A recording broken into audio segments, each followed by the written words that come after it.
मानि थाखाय इउपिपिएल दोलोआव आंनि मुङा श्रीमती जबा नार्जारी आङो आवगोलाव आङो बिपिएफआव आङो 17 बोसोर थादोंमोन बे 17 बोसोर थानायनि गेजेराव आङो मोजां बिबानबो मोनाखै बिदिनो दैदेनगिरिफोरजों थाफाबाय थानाय जादों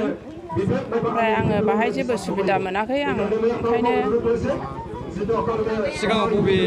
राजखान्थि हान्जायाव थायोमोन आरो मा बिबान आङो सिगाङावबो आङो बेयावनो बिपिएफआवनो थादोंमोन ओमफ्राय आङो मेम्बारबो मोनखायाखै ओरैनो बिदिनो माबा भाइस प्रेसिडेन्ट सेक्रेटारि वमेन्सनि मोनदों आरो 22सो मोनदों आरो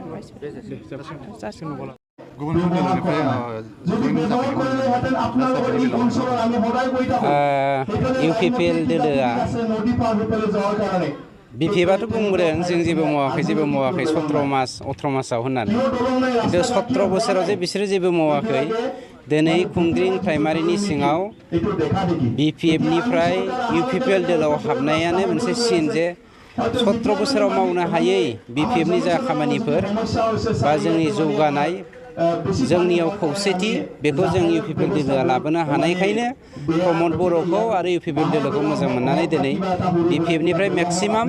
आरो गुबुन गुबुन पलिटिकेल पार्टिनिफ्रायबो दङ दिनै जइन जाफैदों गतिके बेनो मोनसे सिनखा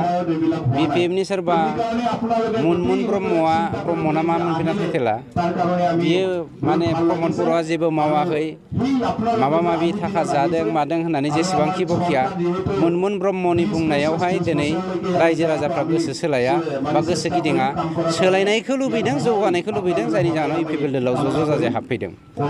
बेखिनियावनो आं नोंथांमोननि मिडियानि गेजेरजों मोनसे बाथ्राखौ जोंनि रेभिनिउ भिलेजाव थानाय गासैबो जाथि जनगोष्ठीनिसिम मोनसे खावलायनाय जोङो इउपिपिएल दोलोआ प्रमद बर' बिथांनि दैदेननायाव बिटिआर सरकारा फैगौ 15 अक्ट'निफ्राय 15 नभेम्बरसिम दान मोनसेनि थाखाय मेघालेण्ड मेला खालामनो थांगासिनो दङ बे मेघालेण्ड मेलानि गेजेरजों जोङो मोननै उद्देश्यखौ लादों मोनसेया जादों बिबौनि बिफानि हाखौ गावनि फिसा एबा फिसौनियाव ट्रेन्सफार खालामनायनि मोनसे मेला एस पार दा नर्म्स थांगोन बावहाय गोबां माने फैसा थाखानि आगोलनि मानसिफ्रा घुस जानायनि थाखाय बायदिसिना लेनदेन खालामनो थाखाय लेन्ड ट्रेन्सफार खालामनो हायाखैमोन बे लेन्ड ट्रेन्सफार खालामनायनि मोनसे मेला आरो एक्स'नि हाखौ मियादि खालामनायनि मोनसे मेला जों लानो नागिरदों दा बावहाय माखासेया कुइसन सोंनो हागौ ट्राइबेलफोरनि थाखाय लेन्ड मेलाया बा एससिफोरनि थाखाय लेन्ड मेलाया जाथावना जेनेरेलफोरनि थाखाय माबोरै जाथावना होननानैबो कुइसन खालामनो हागौ आं बेखौनो नोंथांमोननि मिडियानि गेजेरजों बुंथिनाय जाबाय जे मोनफ्रोमबो एस पार दा नर्म्स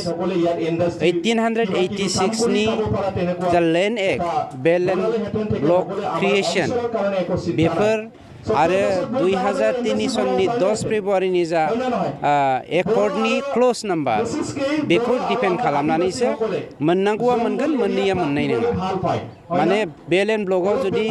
नोंथाङा हा मोननोब्ला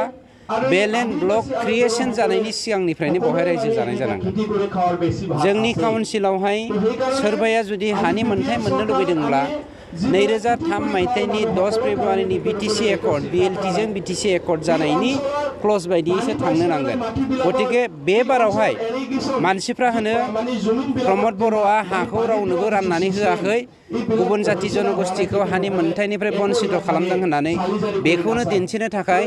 जोंनि सरकारा मानाव गेदेर प्रमद बर' बिथांनि दैदेननायाव 15 अक्ट'बरनिफ्राय 15 अक्ट'बरनिफ्राय 16 नभेम्बरनि गेजेराव गासैबो एक्स'नि हाखौ मियादि खालामनाय लेन्ड ट्रेन्सफार बेफोर खामानिखौ मावफुंनो थांगासिनो दङ जायहा बेफोरबायदि जेंनायाव गोग्लैनानै दङ बिथांमोनखौ 15 अक्ट'बरनिफ्राय 25 अक्ट'बरसिम 10 दिन फर्म साबमिट खालामनो थाखाय एप्लिकेसन साबमिट खालामनो थाखाय खावलायनाय जाबाय खिन्थु 25 अक्ट'बरनिफ्राय जोङो नाजावनाय नङा जोङो 10 दिनल' एप्लिकेसनखौ नाजावगोन बाखि 20 दिनखौ जोङो जोंनि अफिसियेल खामानिखौ मावनायाव दोनगोन बा गुबुन गुबुन आफादफ्राबो माने बेखौ बन्द' खालामनांगौ होननानै बुंबाय थादों दा बिटिआर गभर्नमेन्टनिफ्राय मा राहा लागोन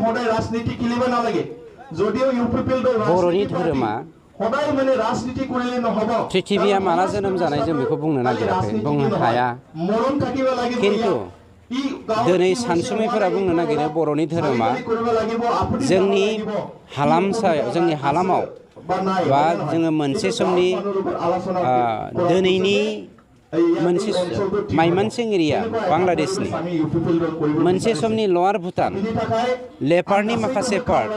आरो जम्मु काश्मीरसिम टाच जाहैनाय जोंनि गासैबो हायानो मोनसे समाव बर'निमोन आरो